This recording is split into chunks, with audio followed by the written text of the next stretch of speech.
মন যাইতো, তারপরে যেটা নিজের হাতে খাওয়া খাইতো না, তারপরে কি হাইজা সবার কথা কইতে হইতো না। আমার নাম রোজিনা আক্তার। আমরা ফেনী থেকে আসছি।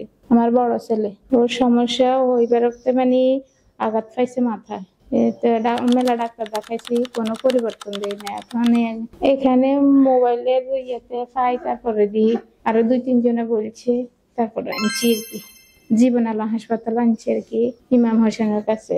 তো একবার 10 তারিখে আনছি, তারপর সব পরীক্ষা নিরীক্ষা করছি, রিপোর্ট দেখাইছি। এখন আবার আনছি আজকে, একটু পরিবর্তন দেখি। মানে পড়ালেখা করতে চায়, বই লয় আঙ্গুল দিদি হরে, এতে হলাহিন খেলাইতে চাইলে খেলাইতে চায়।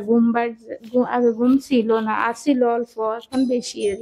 আগে মানে অন্য কারো লগে হিসি চান, এখন যায় না। এখন আমগরে সিনেমা পাশে থাকে, আগে চলে যেত কোনো তুমি, এখন যায় না। এখন ঘরে দুয়ারে ঠায় কারো কিছু ধরো না। আগে বাড়ির ভিতরে ঢুকি যেত, মানুষের এটা ধরতো, এখন ধরে না। আমার পরিবর্তন হয়েছে শুধু হাতে বই করতো, আর খেলাধুলার মধ্যে হলাহানের ভিতরে দিয়ে যায়, খাড়াই থাইবো চাইবো, ইয়ার লোক হরি দিলে হাতে চেষ্টা করে। আগে মানে মাড়ি থুতি থাকতো, জি না, আগে মাড়ি থুতি থাকতো, হলাহানে খেলাইতে হাতে মাড়ি থুতি থাকতো নিরি। এখন হেতাগুলোকে খাড়াই চা। বেশি সমস্যা হয়েছে লালা করে, আর ধরেন নিজের হাতে খানা খাইতে পারে না, এই 2 সমস্যা এখন বেশি।